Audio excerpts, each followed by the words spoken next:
오늘 편지 한 통을 받았는데요. 보낸 사람이 누구냐면 바로 1년 전에 저였습니다. 과거의 제가 현재의 저에게 던지는 질문, 그리고 그 답을 찾아가는 과정을 오늘 여러분과 함께 해보려고 합니다. 이게 뭐냐면요. 2025년 2월 20일 군산 우체통 거리에 있는 느린 우체통에 제가 직접 넣었던 엽서입니다. 여기다 엽서를 넣으면 정확히 1년 뒤에 배달을 해주는 그런 특별한 서비스죠. 그러니까 1년 전에 제가 1년 후에 저에게 보낸 편지인 셈입니다. 엽서에는 당시 제가 가지고 있던 포트폴리오가 빼곡하게 적혀 있더라고요. TQQQ, BRL, SPLG 같은 종목들이죠. 그리고 총 자산 54만 1,823만 7천 원이라는 숫자와 함께 마지막에 이렇게 묻고 있었습니다. 지금은 어떠니? 자, 그럼 이 질문에 답하기 전에 먼저 1년 전 2025년 2월 20일에 적힌 이 포트폴리오가 정확히 어떤 의미였는지부터 자세히 한번 들여다볼게요. 당시 환율로 계산해 보면 대략 이렇습니다. 보시면 총 자산의 거의 76%가 TQQQ에 집중되어 있었고요. 단기 국채 ETF인 BIL이 한 20% 정도를 차지했습니다. 생활비로 남겨둔 현금은 50만 원도 안 됐죠. 그야말로 전 재산을 투자에 쏟아붓고 있던 그런 시기였습니다.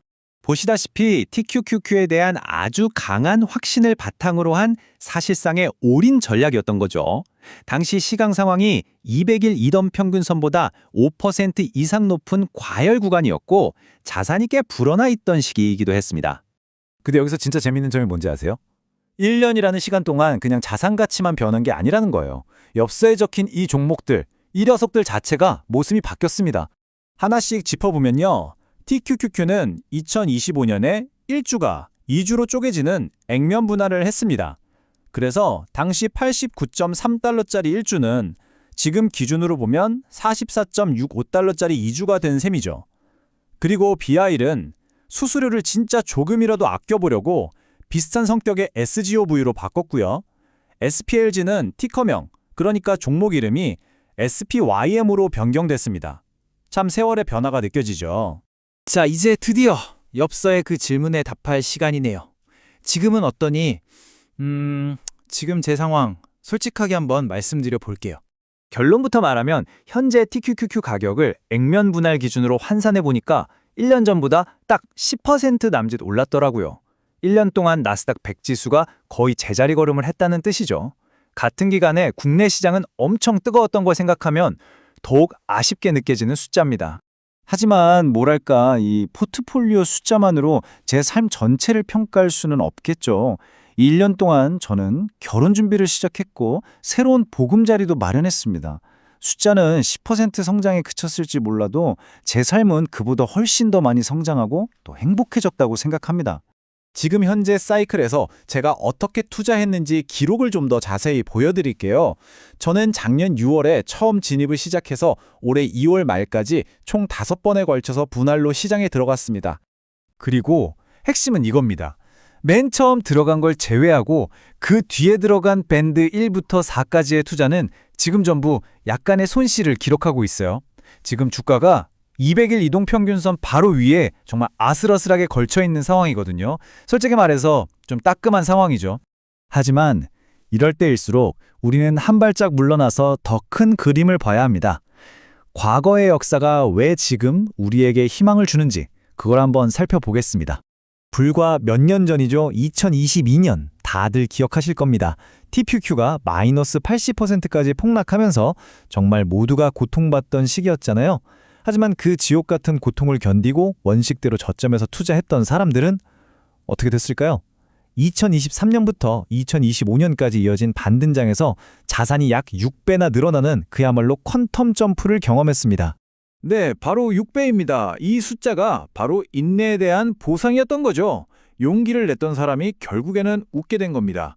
이게 바로 이 투자 전략의 핵심 철학이에요. 매번 이기는 게임이 아니라는 겁니다. 질 때는 작게 지고 이길 때는 아주 크게 이기는 것, 이걸 목표로 하는 거죠. 자잘한 손절을 감수하면서 단 한 번의 거대한 상승 사이클에서 자산을 폭발적으로 불리는 겁니다. 그리고 이 전략의 바탕에는 이런 믿음이 깔려 있어요. 지금의 작은 손실이 따끔하게 느껴지는 분들, 바로 여러분들이야말로 다음에 올 상승장에서 그 행복이 얼마나 큰지 누구보다 진짜 진심으로 느끼실 수 있을 겁니다. 하락의 고통을 겪어봤기 때문에 상승의 기쁨이 왔을 때 더 단단하게 버틸 힘이 생기는 거니까요. 그래서 오늘 저는 1년 전에 저에게 답장을 쓰는 대신에 미래의 저에게 새로운 약속을 하나 하려고 합니다. 다시 한번 느린 우체통에 엽서를 써서 보냅니다. 이번에는 2년 뒤에 저에게 보내는 편지인데요. 그땐 선생님이 되었는지, 결혼 생활은 행복한지 이런 걸 묻고 가장 중요한 한마디를 남겼습니다. 오늘 손절을 했든 안 했든 원칙대로만 했다면 그걸로 충분해. 그 원칙이 쌓여서 지금의 네가 있는 거니까. 자, 오늘 이야기를 통해서 우리가 꼭 기억했으면 하는 것들입니다. 투자가 잠시 멈춘 것처럼 보여도 우리의 삶은 계속 나아가고 성장한다는 것. 지금의 작은 고통은 더 큰 수익을 위한 과정이라는 것. 그리고 역사는 결국 원칙을 지키는 사람의 편이라는 사실입니다. 그리고 잊지 마세요. 이 힘든 여정에서 여러분은 결코 홍자가 아니라는 걸요. 사이클은 반드시 다시 돌아옵니다. 그 거대한 상승의 파도가 마침내 우리에게 밀려왔을 때 여러분은 원칙을 지키면서 그 순간을 맞이할 준비가 되어 있으신가요?